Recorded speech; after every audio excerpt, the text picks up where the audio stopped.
चलित बन्यारे जाजपुर जिला विशेष भाव में क्षतिग्रस्त होती केउ जगार लोक मैंने पानी घेर अच्छा तो केउ जगार बड़ बड़ घाई सृष्टि होती ये दृश्य होची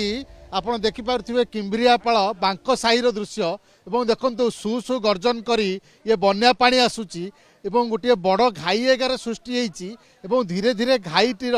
जो चौड़ा रही से चौड़ाटी धीरे धीरे बढ़िबार लगी लोक मैंने आतंकित अवस्था अच्छा कारण जो घाईटी बर्तमान होती धीरे धीरे पानी बर्तमान गाँ भीतर को पशिबार लगे आम सहित यही अंचल नोडाल अधिकारी जी अच्छा बन्या विशेष करके बन्या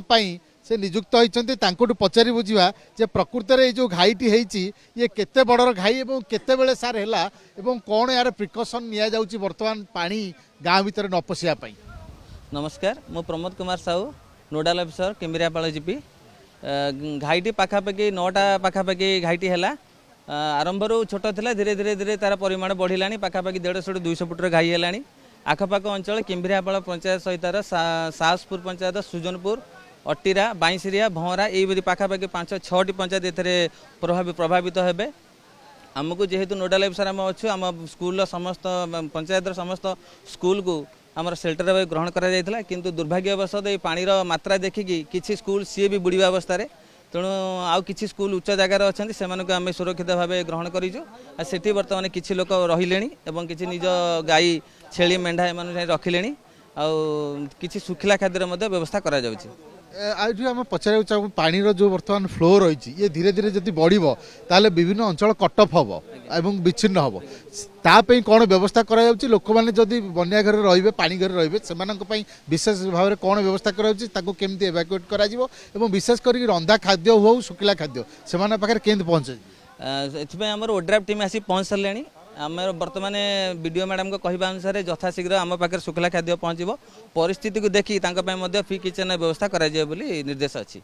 बर्तमान पानी तो बढ़ुची माने आपण एक्सपेक्ट करूछंती ये घाई आहुरी बढ़िबो केते बर्तमान अछि एवं एक्सपेक्ट बर्तमान को आम रिपोर्ट अनुसार धीरे धीरे जेनापुर ब्रिज रे जो पानी से कमी किंतु घाईर मात्रा जब बढ़ी जाए पानी बर्तमान किसी समय एमती रहिबो एवं या धीरे धीरे आम पाख जो किम्बरियापाल पंचायत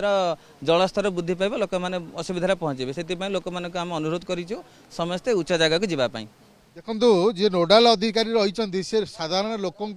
अनुरोध कर सुरक्षित जगह को जीवाई आम सहित जो स्थानीय बासिंदा अच्छा जो मैंने जगह को आसी जो मैंने अंचल बासिंदा से मैंने बर्तमान कौन फिल करपणकर बर्तमान आम देखु जो पानी जो सुओ रही ये सुओ को देखले जना पड़ी धीरे धीरे किसी जगह जलमग्न है जो रास्ता गुड़िक आज्ञा धीरे धीरे जलमग्न हम तलिया अंचल आम जो बसवास करुचु असुविधार भी सम्मुखीन हेबू गाई छेली मेढ़ा आपको कौटी कौन रखू किमिति कौन आम बसवास करूँ सेटा को नहीं आम बर्तमान चिंतित अच्छु। बर्तमान तो घाईर बर्तमान जहाँ चौड़ा थी धीरे धीरे आज्ञा हाँ आज्ञा चौड़ा तो धीरे धीरे बढ़ुची आगू कौन हम सेटा तो उपरवाला ही कह आम तो बर्तमान सब भयभीत हो रहीचु। अच्छा आप गोटे पचार चाहिए ये जो बर्तमान घाई आप देखुं ये केत बड़ू घाई है। नमस्कार मु हूँ सरपंच को प्रतिनिधि अभिमन्यु साहू सका 7टा बेले आम आउ गोटे घाई की बंद कला अवस्था ये गोटे घाई हो गला आम हवा सांगे सांगे आम पंचायत सब लोक अलर्ट करूँ तलिया अंशर कोठाघर को पलि आसतु सब स्कूल को प्राय गोरु गाई के घिति आसिलुणु कि आसुँच तापाई आम शुकुला खाद्यर आरेंजमेंट कराई फ्री किचन भी व्यवस्था अच्छी जहाँ आम द्वारा संभव आम लगिचु। पानी जमती आसुची कौन अनुमान करा जाउची केते अंचल आपनकर एई केते गाँ केते आम एठी सर्वनिम्न 7-8टी पंचायत आफेक्ट होती ये बढ़िबो जे जा जना पड़ुचे ए बढ़िबो तापर पानी कमिले कमिबो ये विशेष भाव में क्षति तो करिवो क्षति निश्चित निश्चित क्षति हेइची क्षति भी हबो एथिरे कोनोसी संदेह नाही। बतर केते फुटर घाई घाई बोधे 150 फुट घाई हेइची 150 फुट घाई होती पानी आउ टे बढ़िले घाई भी बंध बाली बंध सी धसब आहरी बढ़। देखु आउ किसी प्रतिक्रिया नवा जे आपनकर परिचय जानिया चाहिए आपन तो स्थानीय बासिंदा कौन देखुं बर्तमान घाई 150 फुटर घाई है जहाँ मोर जहाँ अनुमान होची ओड्राफ टीम सागर कथाटा करी आज राति सुधा गाँ भितर 8 छाती ना पानी हो ଏ ଯେତେ ରେଟ୍ରେ ଆସୁଛି ପାଣି ସେଇ କୂଳକୁ ଯାଇକି ଓଡ୍ରାଫ୍ ଟିମ୍ ସାଙ୍ଗେ କଥାବାର୍ତ୍ତା କରନ୍ତି ସାର୍ ଆପଣଙ୍କ ଅଭିଜ୍ଞତା ଆଜି କ'ଣ କୁହନ୍ତୁ କହିଲେ ଗାଁ ଗୁଡ଼ାକ ଆଜି ରାତି ସୁଦ୍ଧା ଛାତିଏ ଛାତିଏ ପାଣି ହେଇଯିବ ଗାଁ ଭିତରେ 2020 ମସିହାରେ ଏଇ ବନ୍ଧରେ ଗୋଟେ ଘାଇ ହେଇଥିଲା ଆମେ ଘର ଛାତ ଉପରେ ସବୁ ରହିଥିଲୁ ଏଇ ପାଣିଟା ଏଇପଟେ ଯାଇକି ସମୁଦାୟ ବାଇଁଶିରିଆ ବାଲିଆପାଳ ବରି ପର୍ଯ୍ୟନ୍ତ ବୁଡ଼େଇକି ରଖିବ ପିଚୁ ଉପରେ ଆଣ୍ଠେ ପାଣି ହେଇଯାଇଥିଲା ବିଶେଷ ଭାବରେ ଆପଣଙ୍କ ଅଞ୍ଚଳ ପ୍ରଭାବିତ ଆଜ୍ଞା ମାଳଦା ଜଳସବରମପୁର ଗୋବିନ୍ଦାବାଟି ବାଇଁଶିରିଆ କିମିରାପାଳ ପଞ୍ଚାୟତଟା ଟୋଟାଲ ପୁରା ଆମେ ବର୍ତ୍ତମାନ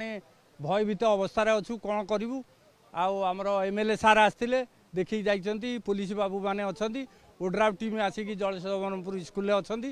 ଆଉ ଲୋକଙ୍କୁ ସଚେତନ କରାଯାଉଛି କି କେହି ଆସିବେନି ଘାଇ ଜାଗାକୁ ଆଜ୍ଞା ଆଜ୍ଞା ଆଜ୍ଞା ଲୋକଙ୍କୁ କୁହାଯାଇଛି ଘାଇ ଜାଗାକୁ କେହି ଆସନ୍ତୁ ନାହିଁ କାରଣ ସେଟା ଚଉଡ଼ା ହେଉଛି ବଢ଼ୁଛି ଏଠି ବିପଦ ଅଛି ତାପରେ ଆଉ ଯେଉଁ ଜନସାଧାରଣ ରହିଲେ ସେମାନଙ୍କୁ ଭୟଭୀତ ନ ହେଇକି ସତର୍କ ରହିବାକୁ ଆମେ ପରାମର୍ଶ ଦେଉଛୁ ଆମେ ଆପଣ ଶୁଣୁଥିଲେ ଯେ ସ୍ଥାନୀୟ ବାସିନ୍ଦା ରହିଛନ୍ତି ଜଣେ ମୁରବୀ ଶ୍ରେଣୀର ଲୋକ ସିଏ ଆମକୁ ସୂଚନା ଦେଉଥିଲେ ଯେ ଲୋକମାନେ ସଚେତନ ହୁଅନ୍ତୁ ସଜାଗ ରୁହନ୍ତୁ ଘାଇ 150 ଫୁଟରୁ କେତେବେଳେ ଅଧିକା ବି ହେଇପାରେ ପାଣି ବର୍ତ୍ତମାନ ଯେଉଁ ଜାଗାରେ ଆଣ୍ଠୁଏ ଆଣ୍ଠୁଏ ଅଛି ସେ ଜାଗାରେ ଛାତିଏ ପାଣି ବି ହେଇପାରେ 2020 ମସିହାର ଯାହା ଜଣେ ବୟସ୍କ ବ୍ୟକ୍ତି ମଧ୍ୟ କହୁଥିଲେ ସେ ଘଟଣାର ପୁନରାବୃତ୍ତି ମଧ୍ୟ ହେଇପାରେ ଏବଂ ଆମକୁ ସଜାଗ ରହିବାକୁ ପଡ଼ିବ ସତର୍କ ରହିବାକୁ ପଡ଼ିବ ଏବଂ ଯଦି ବନ୍ୟା ଆସେ ତାକୁ ମୁକାବିଲା କରିବାକୁ ପଡ଼ିବ ଏଇଠି ଆମେ ସାଧାରଣ ଲୋକଙ୍କୁ ମଧ୍ୟ ନିବେଦନ କରିବୁ ସେମାନେ ସଚେତନ ହୁଅନ୍ତୁ ସଜାଗ ରୁହନ୍ତୁ ପ୍ରଶାସନକୁ ମଧ୍ୟ ନିବେଦନ କରିବୁ ବିଶେଷ ଭାବରେ ଏ ଅଞ୍ଚଳ ପ୍ରତି ଦୃଷ୍ଟି ଦିଅନ୍ତୁ ଯେହେତୁ ଘାଇର ପାଣି ବର୍ତ୍ତମାନ ଧୀରେ ଧୀରେ ଗାଁ ଭିତରେ ପଶିଲାଣି ଲୋକମାନଙ୍କୁ କିଭଳି ଭାବରେ ଶୁଖିଲା ଖାଦ୍ୟ ଏବଂ ରନ୍ଧା ଖାଦ୍ୟ ଦିଆଯିବ ଏବଂ ଲୋକମାନଙ୍କୁ କିଭଳି ଭାବରେ ଚିକିତ୍ସା ଆଶୁ ଚିକିତ୍ସା ଯୋଗାଇ ଦିଆଯିବ ସେଥିପାଇଁ ମଧ୍ୟ ସେମାନେ ଯତ୍ନବାନ ଦିଅନ୍ତୁ ବରିରୁ କ୍ୟାମେରା ପର୍ସନ ପ୍ରମୋଦ ସାମନ୍ତରାୟଙ୍କ ସହିତ ପ୍ରଭାତ ବିଷୟୀ OTV।